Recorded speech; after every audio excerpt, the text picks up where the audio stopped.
but you know, it was a good start. Yeah. Without it, the Russians would have had a huge advantage. Well, yeah, they would. We wouldn't know where they were testing their hydrogen and atomic bombs and where they were. You probably know a lot more about this than I do. The pictures taken over Cuba, was that a U-2 spy plane that took those pictures? Yeah, they were a combination of many spy planes. The first ones were the U-2. Okay. They took pictures of the missile sites in Cuba that alerted the CIA and then alerted the White House under Kennedy. There were other spy planes they sent over during that time, but it's the U-2. The first ones they noticed was the U-2. Mm-hmm. Okay. And the U-2 was after Gary Powers was shot down over the Soviet Union. Around that time, they knew the U-2 was obsolete. Mm-hmm. The Soviets had figured out how to shoot down. They need a plane that can go higher into the atmosphere, or as in terms of this SR-71, out of the atmosphere. Yeah, that plane is insane. Yeah. It's funny we mentioned this. I actually just watched a documentary about it the other day. Mm-hmm. For the time that it was built, yeah, insane technology. Yeah, especially the way it looks. it looks like something out of the world. It looks like a UFO. Yeah. So a little cool fact about it that I learned, in order to keep the plane light, mm-hmm. and in order to have some of its satellite evading capabilities, or radar evading capabilities, it was made up of a bunch of different panels, right? Right. The entire plane was. So unlike a conventional jetliner, which is just a long aluminum tube essentially, mm-hmm. this thing is just made up of a ton of these panels, okay, that were put together by rivets and the plane, while it was out on the runway, expanded and contracted with the heat, and when it went, so far high in the altitude, it would expand and contract with the heat so much that when it was sitting on the runway before takeoff, mm-hmm. it would leak jet fuel out of its fuel tanks, right? Because the components holding the plane together, weren't so seal tight. It was leaking fuel. Yeah. So if it sat on the runway longer than 10-15 minutes or whatever, there would just be a pool of jet fuel. Right. So in order to make sure that the jet fuel spilling out of the plane didn't just light on fire, mm-hmm. they had to come up with a brand new type of jet fuel that wasn't flammable to mm-hmm. a normal flame. Right. It had to be, it would only become combustible under certain pressures and certain heats, mm-hmm. so that you couldn't just hold a lighter up to it and catch it on fire. Right. Fascinating, right? Fascinating, yeah. Yeah. This is shit. Well, that's anyways, that's sorry. Yeah. It's no. That's a fascinating plane, and the fact that it was partially developed and tested at Area 51 just brings even more levity to the situation, right. or to how important this base is right. in American history. Right, and not only test flights of spy and reconnaissance aircraft were hosted at Area 51. It's also test flights of captured Soviet fighter aircraft was also kept at Area 51. Beginning in the late 1960s and for several decades, Area 51 played host to an assortment of Soviet-built aircrafts.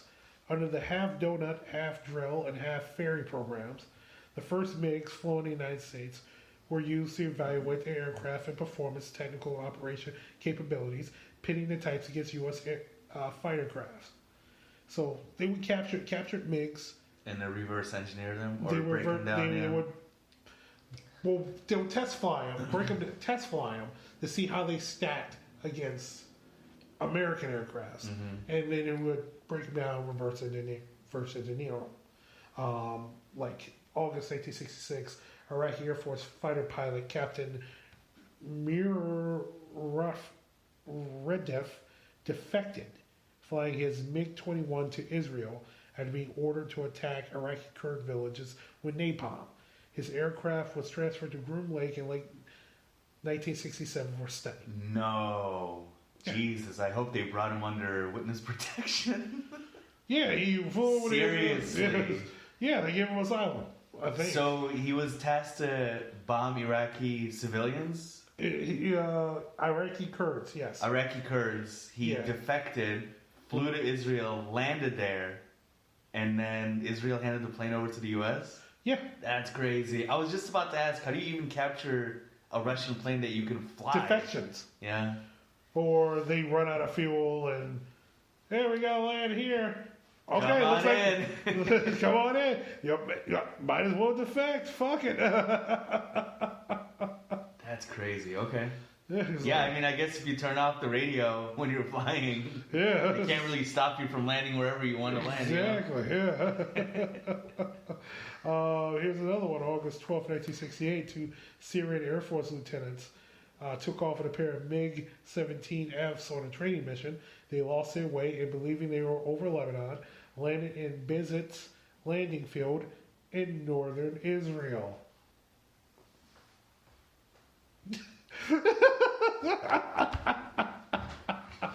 Imagine you take off your airplane. They were like, hey man, we're getting low, but we're a little lost. Hey, I think I see our airfield. Oh, okay. Landed. You're in the enemy's airfield. It's just a commercial just waiting to happen, like, had a bad day.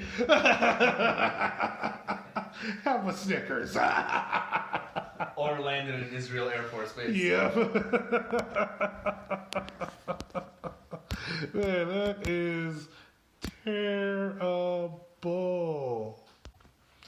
Yeah, so that's a screwed up story. Like, you just land in your enemy's airfield, and you're just like, oh shit. I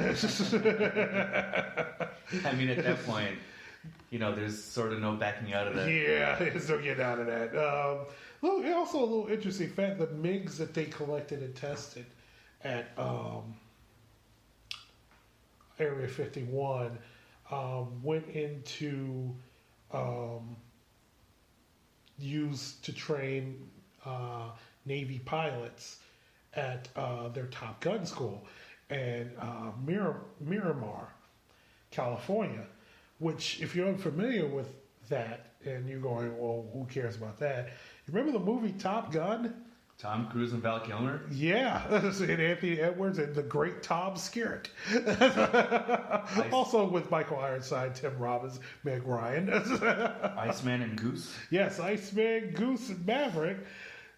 That Miramar is... They wrote an article on it for a magazine called Top Guns, and the Top Gun school is pretty much the basis of that movie. Mm-hmm, mm-hmm. So you have captured MiGs that they're flying out of Area 51 that they're using to train Navy pilots at their Top Gun school. So you could say Area 51 is kind of a small basis for the movie Top Gun and its sequel, Top Gun Maverick. I mean, that's it. What else do we need to say about how important Area 51 is? Yeah, exactly. They gave us Top Gun. Yes. I mean... You give us half-naked men playing beach volleyball, all taking showers together and going, I feel the need for speed. It gave us 25 years of, mediocre Tom Cruise performances ever since that movie came out. I actually love Tom Cruise. If you haven't seen the movie, Edge of Tomorrow, please see it. Anyone listening right now, it's one of my favorite movies, probably in the last 10 years. Yeah, if you get past the Scientology ramblings, he is pretty... There's no Scientology ramblings in that movie. No, him. Oh, him. Yeah. I mean, it's one of those things like Kanye. I separate my artist from the person, Some of us have a hard time. But I don't know. Yeah, I enjoy Top Gun, and I liked Edge of Tomorrow. But I really enjoyed Top Gun. Can't wait for the sequel to come out this year. Yeah, it's going to be a little weird, especially with Val Kilmer and the issues they've been going to. But he's still with us. He's still alive, so okay. Hey. Yes, so Area 51 informally created the movie Top Gun. There was other test flights happening at Area 51 per the government's official statement on it. Like the F117 was tested, was conceptualized and tested at Area 51, and also the helicopters, the Black Hawk helicopters that was tested at Area 51 that was used for the raid that killed Osama bin Laden. They were tested at Area 51. Now, the United States government's official position on Area 51, here, this letter that I hold in my hands, is that the area is giving you the pretty much specifics. Area is permanently off limits to both civilian and normal military air traffic. Security clearances are checked regularly. Cameras, weaponry is not allowed. Even military pilots training in the NAFR risks disciplinary action if they stray into the exclusionary box surrounding Groom Lake airspace. Surveillance is supplemented using blurred motion sensors.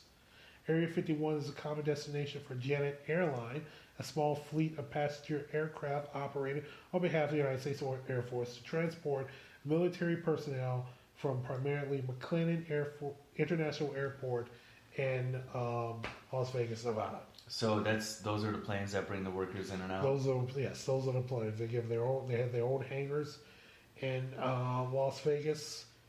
McLean International Airport, where they can park their cars. It's even hard to get in there. This is just like saying, hey, this lady stole my car. Yeah, you're going to have to wait till she gets back. Listen to this.